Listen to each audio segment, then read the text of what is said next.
మరి తెలుగు భాష గొప్పతనాన్ని గుర్తించినటువంటి మహానుభావుడు బ్రౌన్.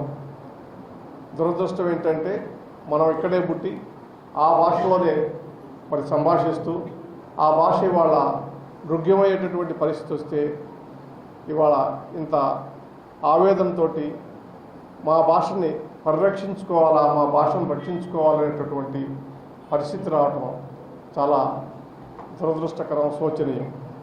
పౌరులు కానీ తెలుగు భాష అభిమానులు కానీ ఆవేదనతో ఒక తెలుగు భాషను పునరుద్ధరింపజేయాలా, తెలుగు భాషను గుర్తింపు తీసుకురావాలా, తెలుగు భాషను మళ్ళా పరిరక్షించుకోవాలనేటువంటి ఒక ఉద్యమంలాగా చేశారు. దురదృష్టవశాత్తు రాష్ట్ర విభజన తర్వాత 2 తెలుగు రాష్ట్రాల్లో భాష మీద మరి ప్రభావం పడి దాన్ని పూర్తిగా మర్చిపోయేటటువంటి పరిస్థితి, మళ్ళా ఇంకా దిగజారిపోయేటటువంటి పరిస్థితి నాకు కనిపించింది.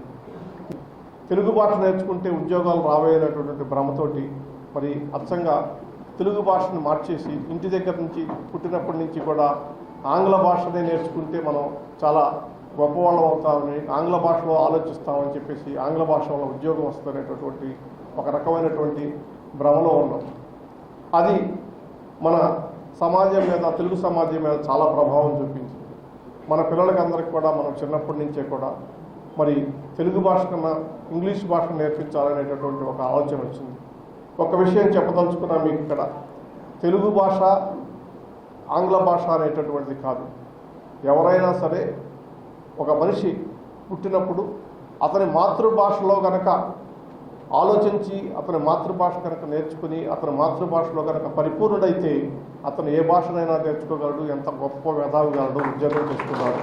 ఇవాళ తెలుగు భాష కనుక మృగ్యమైతే, తెలుగు భాష అంతరిస్తే తెలుగు జాతి అంతరించిపోతుందనేటటువంటి విషయాన్ని కూడా గుర్తుపెట్టుకోండి. ఇంగ్లీష్లో నడపాలనేటటువంటి కార్యక్రమం సరైనది కాదని చెప్పేసి ఆంధ్రప్రదేశ్ హైకోర్టులో ఆయన దాన్ని ఛాలెంజ్ చేశారు. ఈ ఆంధ్రప్రదేశ్ హైకోర్టు మాతృభాషలోనే విద్యాబోధన ఉండాలనేటటువంటిది ఆ ప్రభుత్వం ఇచ్చినటువంటి జీవోని కొట్టివేయడం జరిగింది. దాని మీద రాష్ట్ర ప్రభుత్వం సుప్రీంకోర్టులో అప్పీల్ వేసింది.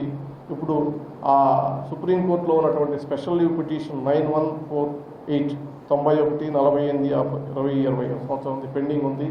నేను ఇవాళ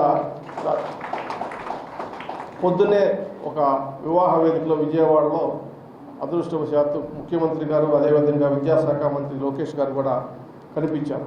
వారికి నేను అక్కడే విజ్ఞప్తి చేశాను, మీరు తక్షణమే ఈ సుప్రీంకోర్టులో ఉన్నటువంటి ఈ ఎస్ఎల్పిని మీరు ఉపసంహరించుకోండి, పాత విద్యా విధానాన్ని మళ్ళీ ఈ రాష్ట్రంలో కొనసాగించండి అని చెప్పాను.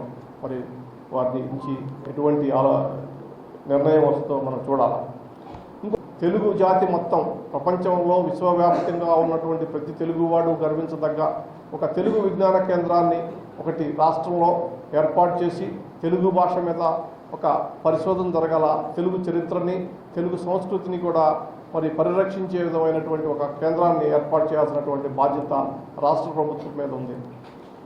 రాష్ట్రంలో ఇవాళ తెలుగు రాష్ట్రాల్లో 2 రాష్ట్రాల్లో కూడా తెలుగు వాళ్ళ వైపు పుట్టి తెలుగు భాషలో మాట్లాడి తెలుగు ఎంతో గొప్ప భాష, జాతి అనేటటువంటి చెప్పుకుని మనం కనీసం మా తెలుగు భాషని 2వ భాషగా అన్న పెట్టండి అనేది అడుగు తినేటటువంటి పరిస్థితుల్లో ఉన్నామంటే ఎంత దురదృష్టకరమో ఆలోచించండి. పిల్లల్ని మీ పేరు రాసుకోండి తెలుగు భాషలో అంటే రాసుకోలేని పరిస్థితిలో ఉన్నారు. ఎంత సిగ్గుచేటటువంటి పరిస్థితి వాళ్ళ దాపురించిందో ఆలోచించండి.